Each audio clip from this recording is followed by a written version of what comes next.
I need multiple streams of income. It's hard work, but I'm working for me. A job is cool, but I need more. It's all about being self-employed. You're tuned into the world of Self-Employed and Rising with Art Taylor, where we bring you the amazing stories of people who are challenging the odds and following their dreams of self-employment. Learn from their successes and be inspired. Hear creative ideas for your business and find tips to take your hustle to another level.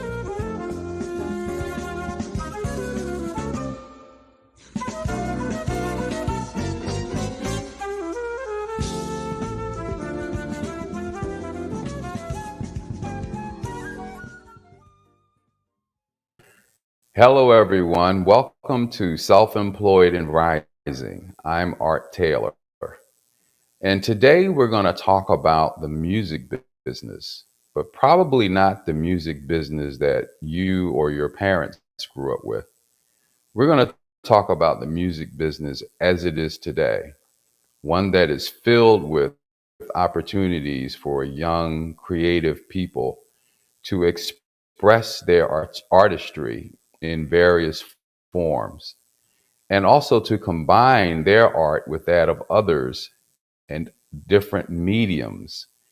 And we're seeing this exciting development with art in general all across the board. And it's so nice to be able to talk with someone today who is right in the middle of that. In fact, just starting her professional journey into music and has recently started a business to do that. Arissa Lee Burrs. Welcome to the show, Arissa. Hi, Art. Thank you so much. I'm really excited to be here talking with you. Well, Arissa, as I said in the opening, we grew up with a music industry that was probably a lot more foreclosing of people with talent. It was an industry, it seems, that eliminated a lot more people with skills than it enabled people to actually thrive and prosper. If you couldn't get connected with the right people at the right time in the right place, you were kind of out. And we saw all kinds of people with great talent never pursue their musical or artistry in any way, and certainly not professionally. But today there are different ways of going about that, and I hope we can get into that somewhat and really learn from you how you're moving your musical talent forward, what opportunities you see before you, what are some of the struggles that you're dealing with, and how do you see yourself getting over them? Get into more about what is your vision, so to speak, of of your talent and your music, and where do you think it can go? So let me just start by just asking you, first of all, how did you get into music? You're a singer, and what led you down this path? Well, I um I am a singer and I hope to continue cultivating skills outside of just singing, but that have larger creative goals with them as well. But I first got into everything. I am a lucky one because both my parents are musicians. Both my parents are full working. It's their whole lives as well. So growing up, I had a household that was, on one hand, very privileged because my parents knew kind of what steps to help me once I started displaying my own interest in wanting to learn an instrument, wanting to start singing, wanting to start doing musical theater. My parents knew how to find those resources for me. Um, but then the real privilege, which I think I'm only starting to understand now, is that my parents are both incredible musicians and they are full-fledged artists within artists within themselves. So that meant that the music and the creativity that was around me, that surrounded and kind of was the foundation of all of my upbringing, was of a really high level from jump for me. I didn't have to wait to college till I was in college to first hear a really great choir, or like first hear a really wonderful singer. I wasn't just listening to pop music that my friends were listening to. Not that pop music is a bad thing, but we don't hear the fullest of voices in pop music. My parents always have tried to impart within me that if you want to be a great singer, you need to listen to great singers. So we listened to Sarah Vaughan and Renee Marie and Diane Reeves, Eva Cassidy, Ella, just constantly really wonderful music making happening around me, which only left me more and more interested to, I think, explore it for myself too. So I started doing a lot of musical theater. I started, my very first instrument was violin. Um, Took piano lessons eventually, but singing and being like a vocalist that performs was kind of the thing that stuck. So much so that I ended up going to college for it. Um, I know that I have other skills in life because music requires a lot of skills, but I don't have a lot of like on paper skills. Music really has been the thing for me for forever. So I went to college, I got my master's too. Just finished in 2020 with a master's in voice and opera performance. So yeah, took the step.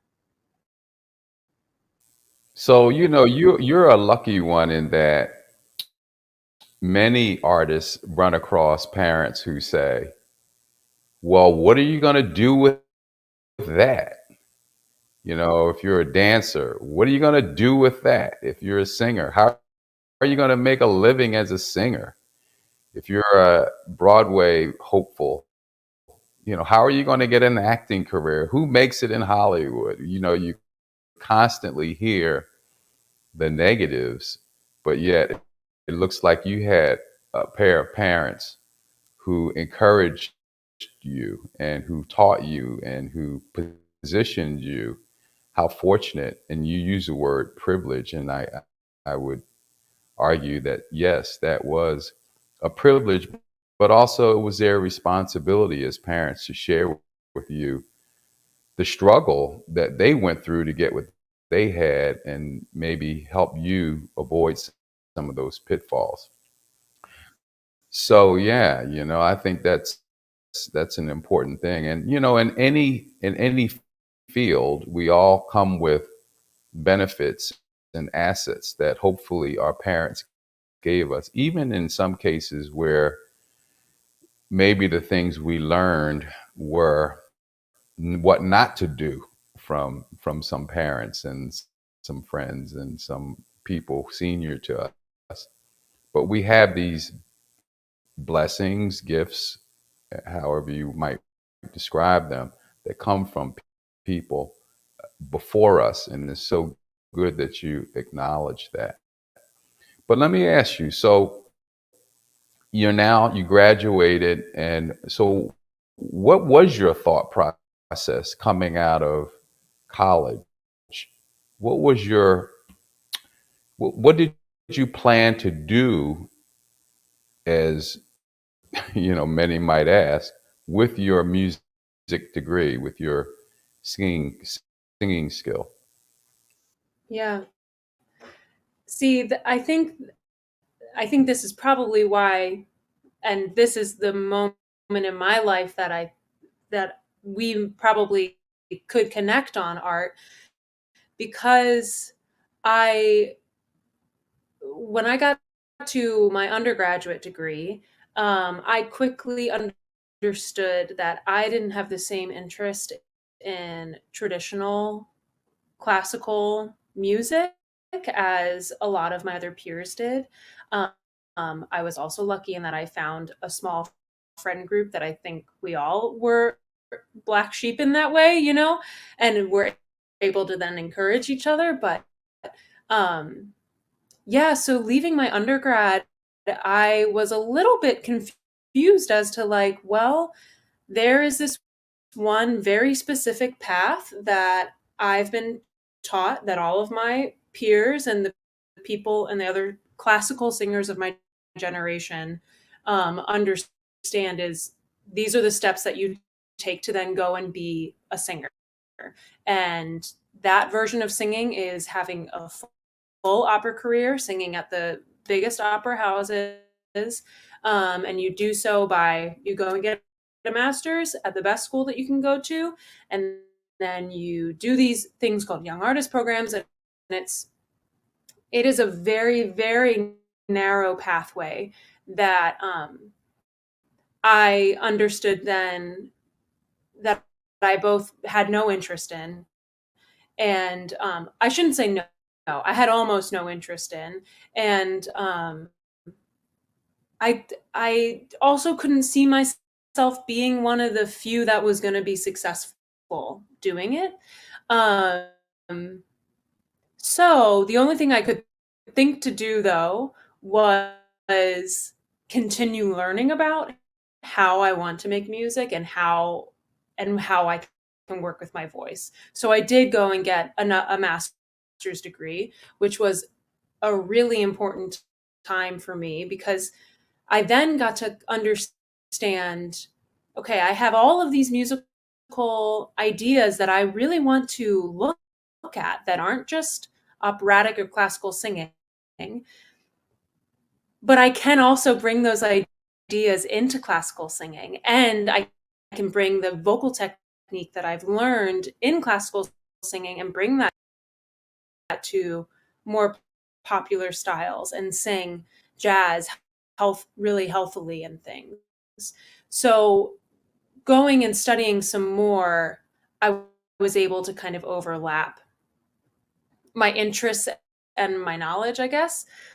And from there, I started understanding, okay, maybe I could audition for some opera houses and some companies. And maybe I could also explore putting on concerts, which is where I'm getting myself to now, or at least working towards right now. Okay, so what we're going to do is take a short break. And when we come back, I want to talk with you about some of those projects that you're taking on now. This is Self-Employed and Rising, and we'll be right back after this break. Every great song has its own kind of vibe, just like the streets they come from. Now all that music from across America will go head to head on one stage. Every state and territory will compete live for your votes in the biggest televised music event you've ever seen. America's next great hit could come from your hometown. Let's go! American Song Contest premieres live March 21st on NBC.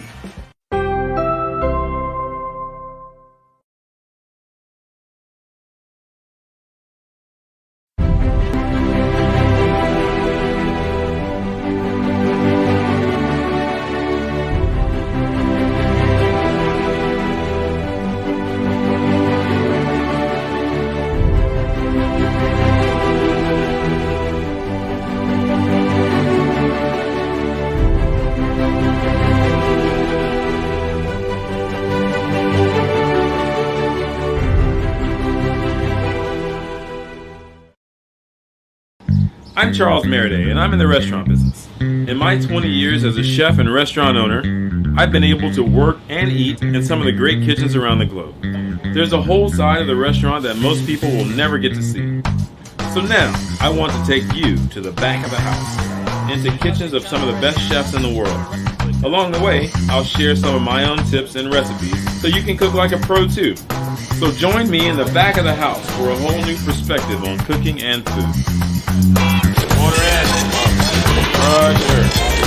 Serve it, please. Bona fide. I'm glad that you came. Please.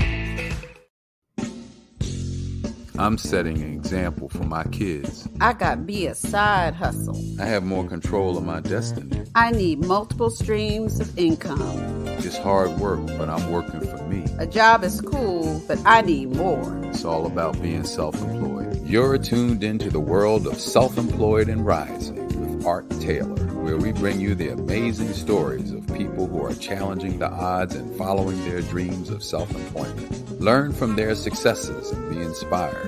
Hear creative ideas for your business and find tips to take your hustle to another level.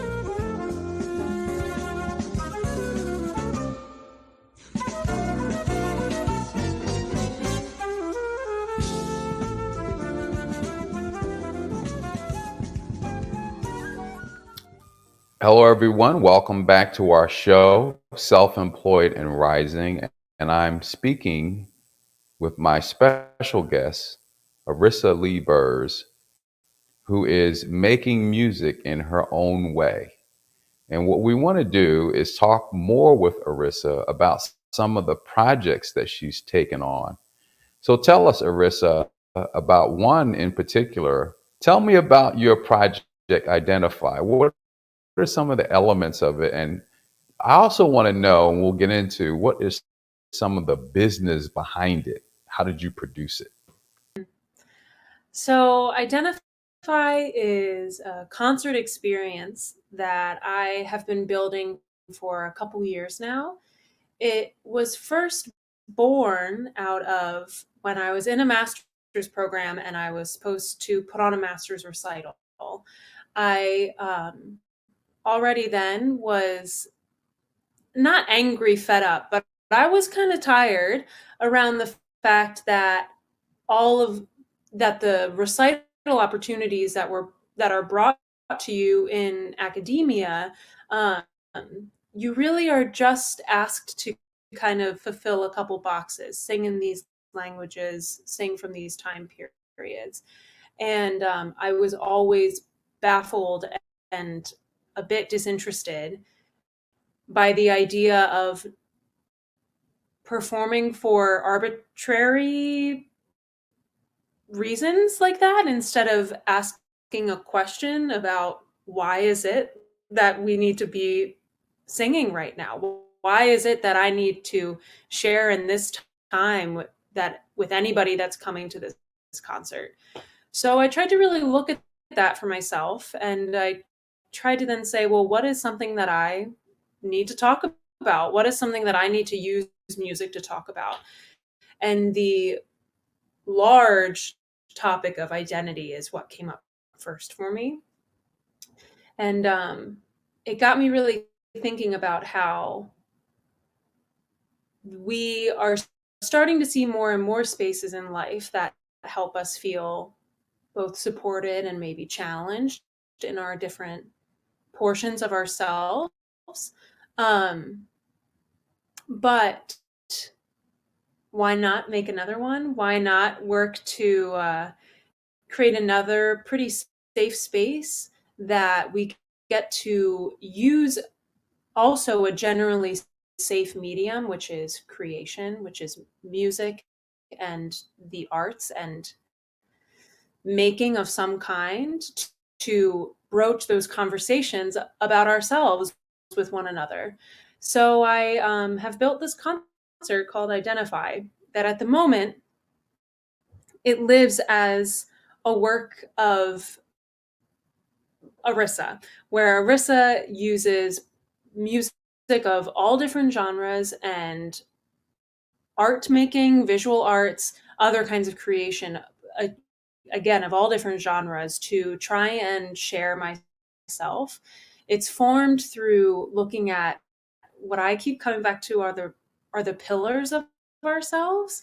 I can't get outside of the thinking about that our personal self is a house and that we hold it up with the different pillars that hold up the roof of the house. And so why not look at each one of those pillars and then find some art across all these different mediums, because we talk about the same things across all mediums of music making and art making, to then express these things. So Identify has now been presented virtually once, and it's been presented. It had its in-person premiere just last weekend, which was really thrilling and exciting in Washington, D.C.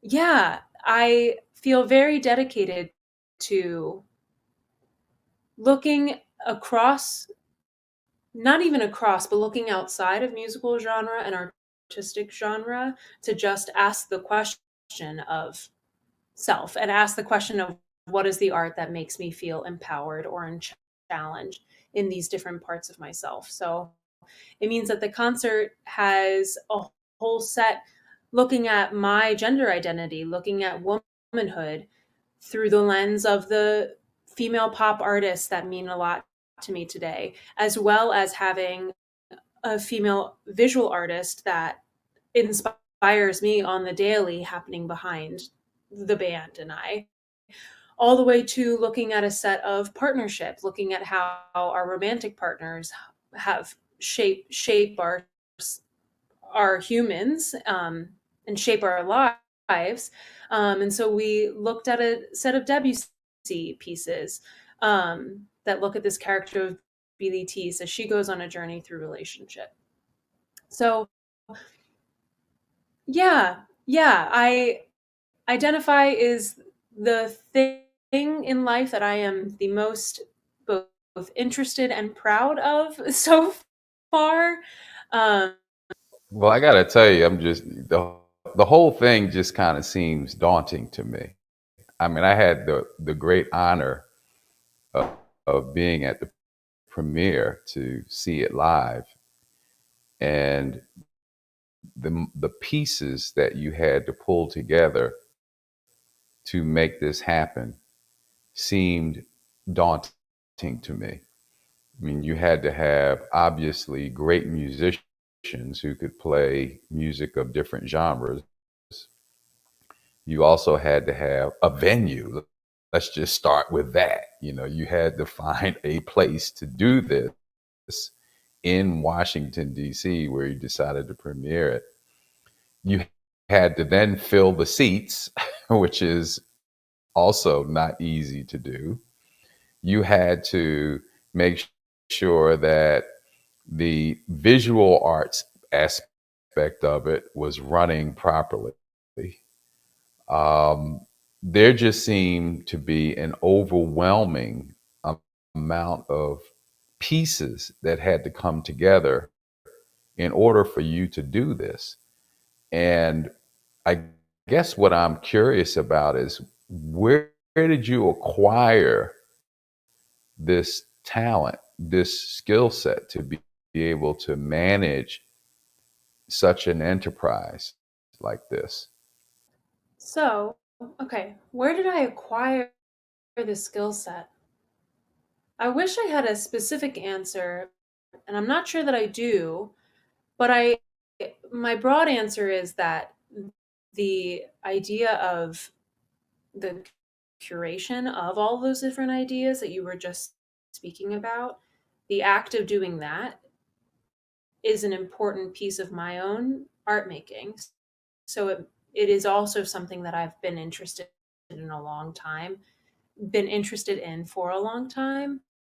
All the way back in high school, I was beginning to build concerts like this for a purpose, to raise money for whatever,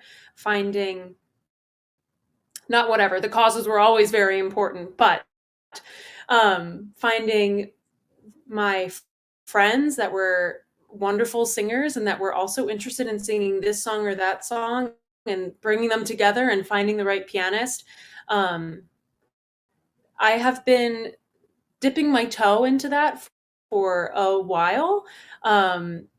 Identify, this previous version of it was certainly the largest moment of me doing that. But at this point, because of all the other work that I do outside of just building concerts, so, getting hired to be a soloist here or be in this choir or sing with this wedding band, I now have a lot of very personal and highly artistic relationships in my life that I take very seriously, and they mean so much to me. And so it means that I have this pool of people around me that are way better at the things that they do than I am at the things that I do. And I am just asking them to come and share a little bit of themselves as well.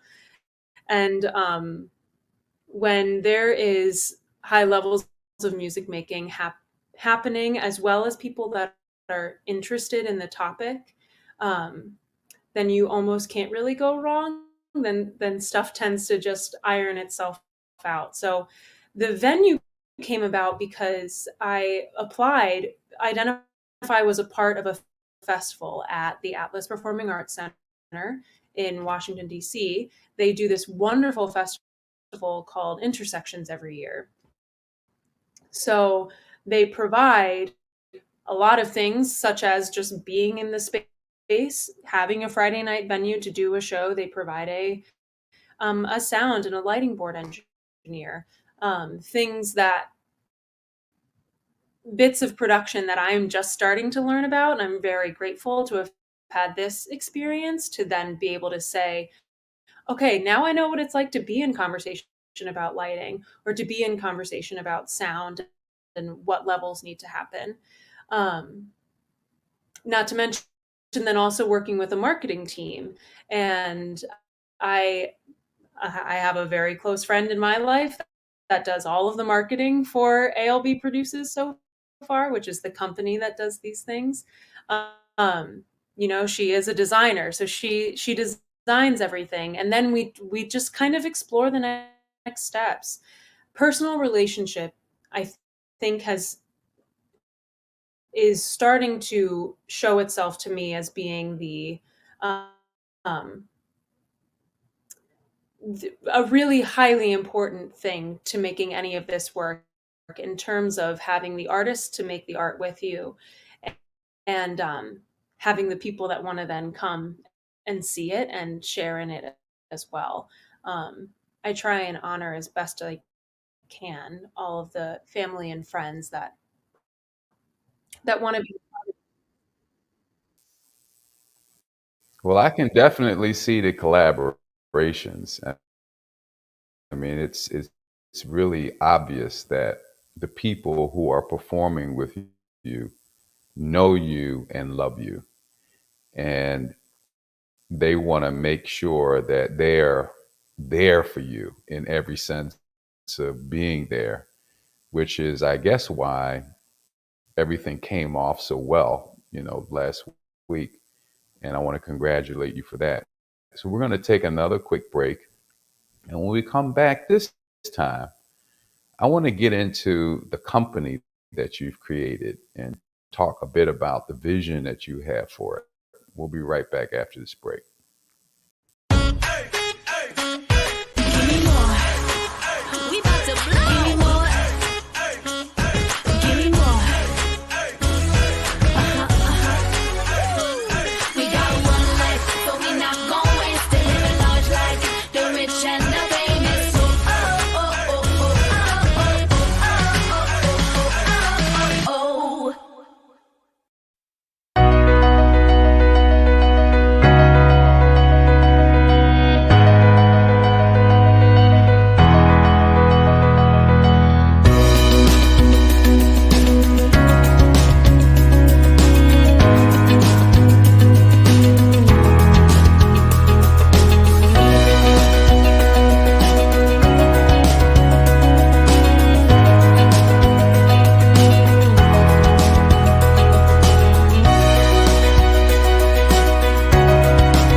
I'm setting an example for my kids. I got me a side hustle. I have more control of my destiny. I need multiple streams of income. It's hard work, but I'm working for me. A job is cool, but I need more. It's all about being self-employed. You're tuned into the world of Self-Employed and Rising with Art Taylor, where we bring you the amazing stories of people who are challenging the odds and following their dreams of self-employment. Learn from their successes and be inspired. Hear creative ideas for your business and find tips to take your hustle to another level.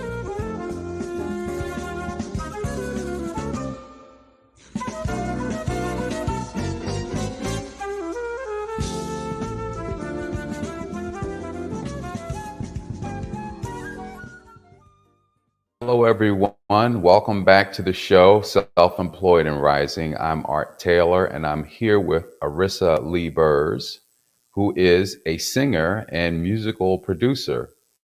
And what we want to talk about now is the company that she's recently formed. Arissa, tell us about Arissa ALB, Arissa Lee Burrs, ALB, and what your vision is for it and how it's doing so far. Yeah, ALB produces.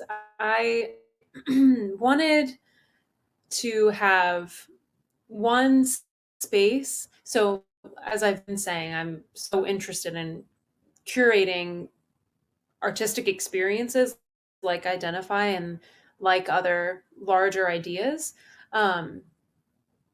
And I wanted to have a specific space that wasn't just Arissa as Arissa the singer, that wasn't just saying, hey, I'm going to be singing these 4 composers on a concert. Do you want to come? But something that has what I am hoping and envisioning is a bit of an artistic community.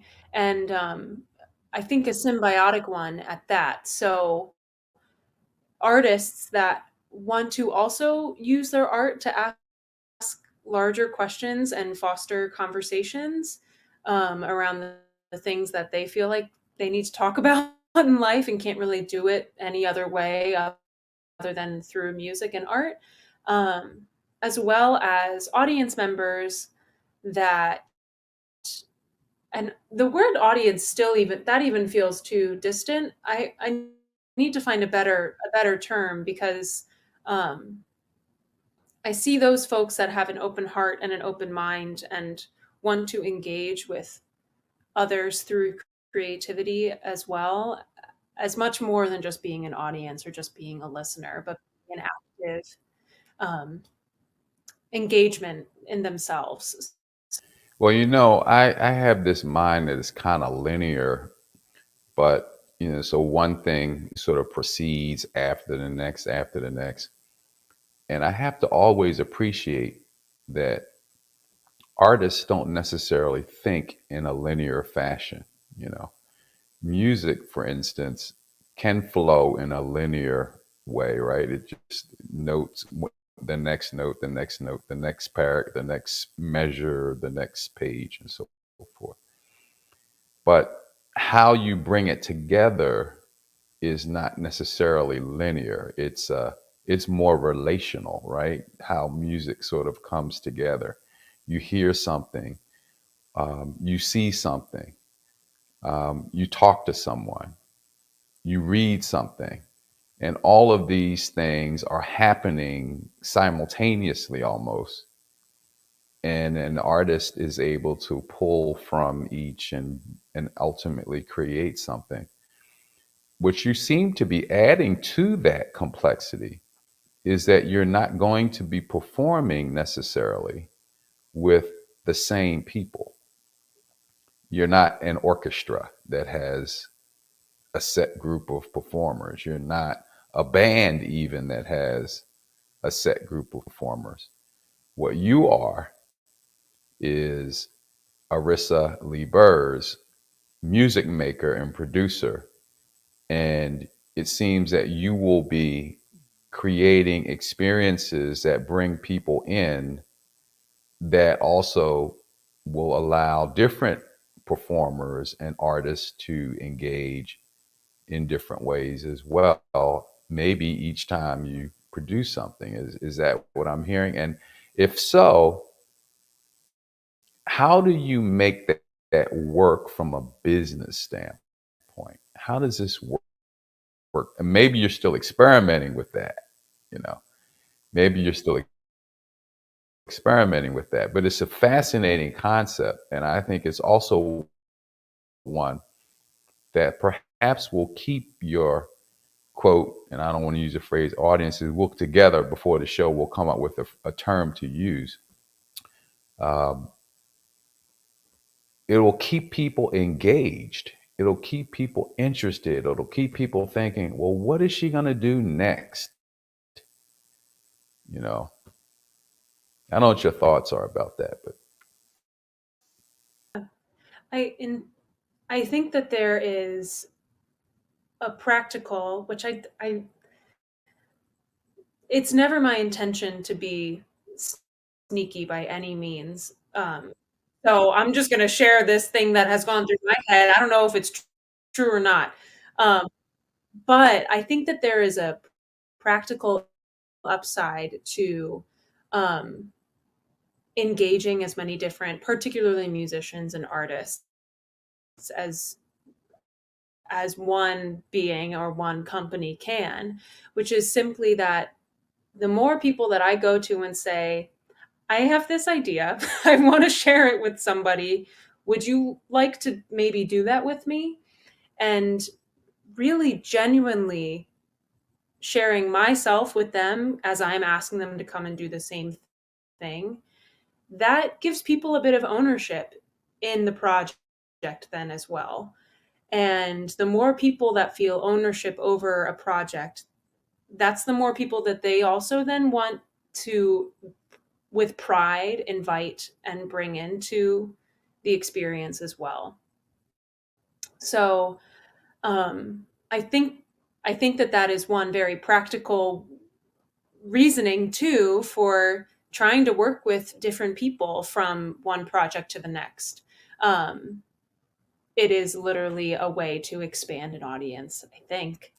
well, let me not get you off. Let me get you off your thought, but that's really new, and I think we need to explore that a little bit. So when you say you don't see them as an audience, it sounds like you don't see these people as passive participants watching. You see them as part of the whole experience. Maybe is that what we're saying? Absolutely. That the experience is not even particularly inspired by the audience, but is nothing but a conversation starter for every single person involved. So that means a person that is playing this wonderful guitar piece in the middle of this piece, or the person that's in seat 4, row F. That they, like with Identify, that person in seat 4, row F then goes home and looks at their partner and gets to say, I don't know if you know this about me, but here's this piece of music that I love because it helps me feel empowered for this reason. Do you have anything like that for you? If not, also that person going up to the guitarist after the show and saying, I loved how you played this because it made me think about this part of myself. Yeah, that's my main goal with ALB Produces, is to create a space for conversation that we just happen to use creation as the medium to do so. Yeah. And with that, my hope is to be making the highest levels of art that we can make, from the music that happens, from the actual physical experience of being in the room together, whether it be the lighting when you're walking in, or say that we get to have beverages as a part of a concert sometime, making it so that beverage is doing nothing but elevating the conversation that you're a part of.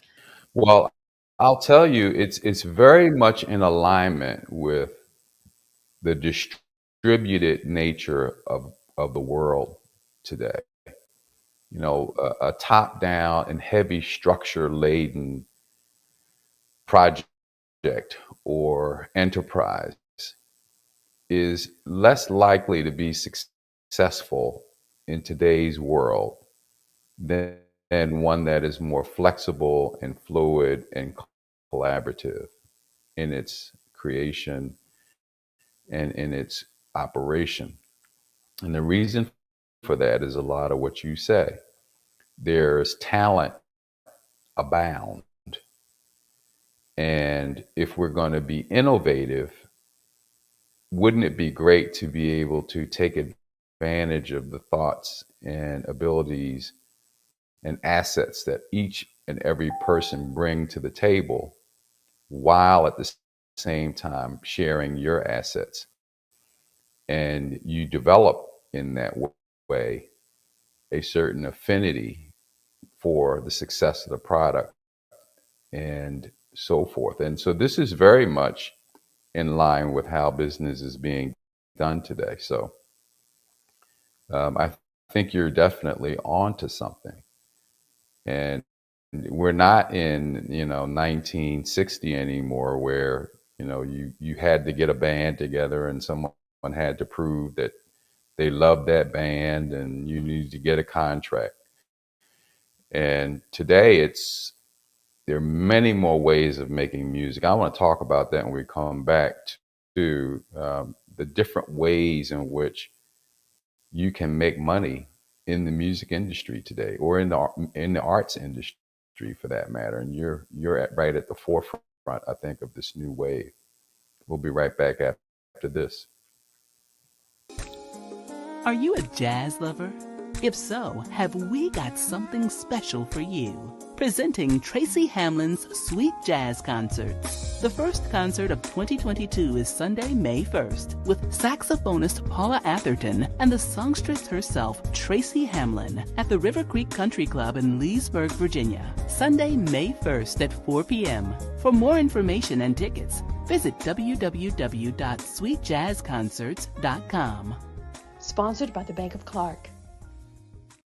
Drew on the key so they not.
I'm setting an example for my kids. I got me a side hustle. I have more control of my destiny. I need multiple streams of income. It's hard work, but I'm working for me. A job is cool, but I need more. It's all about being self-employed. You're tuned into the world of Self-Employed and Rising with Art Taylor, where we bring you the amazing stories of people who are challenging the odds and following their dreams of self-employment. Learn from their successes and be inspired. Hear creative ideas for your business and find tips to take your hustle to another level.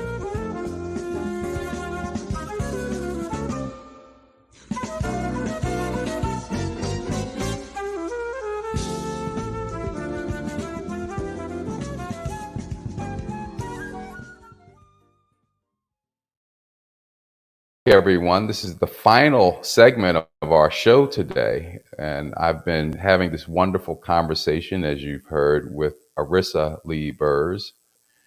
So Arissa, getting back into that conversation, what would you say were some of the key takeaways that you got from your last production of Identify? So the first thing that comes to mind is a bunch of technical logistical skills that I, through this experience, am beginning to develop for myself, which are things like creating I'm not doing the visual artwork myself, but creating all of the visual presentation that includes the visual artwork. That is something that originally I thought I would have needed to have spent money and hired somebody to have made a projection, made this slideshow. And as well as learning the skill to begin to do that for myself, I've also learned the next steps of how I want to grow that skill and the next things that I want to do with it for next time. But it's pretty exciting to understand that there's a nice long list of literal production, technical production things of a performance that I'm starting to really develop the skills for myself to be able to take care of. And it's not that it should be one person's job to do everything. No. But for right now, because this is so fresh and new and I don't have an endless amount of money to go and hire all of the people to do all of the things, it's pretty cool to get to understand that I can develop the skills for myself to put on a production, to really put on a concert that looks like something that I am hoping it looks like. So that's a nice, not that I gave all the details to the list, but that was a nice list of. No, good. So how do you encourage other people? For instance, I introduced you to a friend of mine who's kind of in a similar place right now. You know, she's young, she's talented, she wants to go out and start doing things. How do you encourage others to pursue their passion and also make it work from a business standpoint? It's hard. It's a hard thing because there are so many avenues in our world that just tell you that everything you have to do needs to be monetized. Everything that you have to do in life, all creative ventures only have to be productive for somebody else, and that they can't just be simply you making art in your own way. So I think that is something that I try and just like acknowledge off the bat, both for myself and then in conversation with anybody else that is also, I've talked a lot with other singer friends that don't want to just be singing opera. You know, they don't want to just have to rely on, like I was saying before, a very narrow pathway of a career. But for my own personal self, I have worked very hard to keep my artistic horizons really broad. And this is what I would suggest to anybody else too, that because I keep my own eyes really wide open as to all of the ways that I can feel fulfilled and inspired within artistic work, it means that there's more work available to me. So because I'm not just saying I just want to sing pop music, or I just want to sing classical music, but I want to do both of those things. I want to sing at weddings. I want to sing a concert of Russian literature that I literally did this afternoon, Russian neoclassical literature, as well as I want to build my own concerts. I think the reason that I am able to say that I am like a self-employed and self-sufficient singer right now, that all of my work is artistic adjacent, is singing. It's because I have left all of those avenues open to myself, which is both from interest, from fulfillment, and then also from the development of skills to be able to be strong in a bunch of different avenues. We're not taught that in school, you know? I love it. Yeah, no, no, no. I love it. I love that you see the world of opportunity ahead of you. And, the artist has to, I think, the artist has to make us believe that things that we don't think are possible are indeed possible. And I am believing that by having this broadest possible venue that you've created for yourself, this broadest possible genre. In other words, your world is art itself, which I think is just so amazing. And we have the tools now to make a person who isn't classically or formally trained in one thing or another to be able to access them. And that's one of the, I think, great things about the digital age. There's some things that aren't so great, obviously. But one of the great things about the digital age is that the tools for collaboration and art production are more robust probably than ever in the history of the world. So people can do things now. People can do more to inspire and to create hope. So I'm really glad that you're taking this broad approach. And I don't think you're going to be the first. I mean, I don't think you're going to be the last. I'll put it to you that way. I think that people are going to reject more and more this narrow world of what people had previously defined as music. Are you seeing more and more your friends opt to pursue careers in a way you're thinking? I certainly am seeing a lot of my peers, yeah, that even if it's as simple as just auditioning for things outside of opera or auditioning for things outside of musical theater, going in for film, going in for a straight play. Yes, that is certainly happening. And I also just want to add too that even though I talk a big talk about a broad scope of interests, I just want to make sure that I say that that is still in no way dishonoring any of those specific interests, because every one of the fields that we've spoken about take absolute lifetimes, more than lifetimes, to master in themselves. And if that is what is right for somebody, then that is to spend their life mastering that thing, then that is right. But I am trying really hard to find the balance of keeping my heart open to then keep what can fulfill me very open, as well as doing those things at the level that they deserve to be done. Yeah. So real quick, Arissa, we got a few more minutes, maybe a couple minutes. I want to ask you, what is your vision for your company?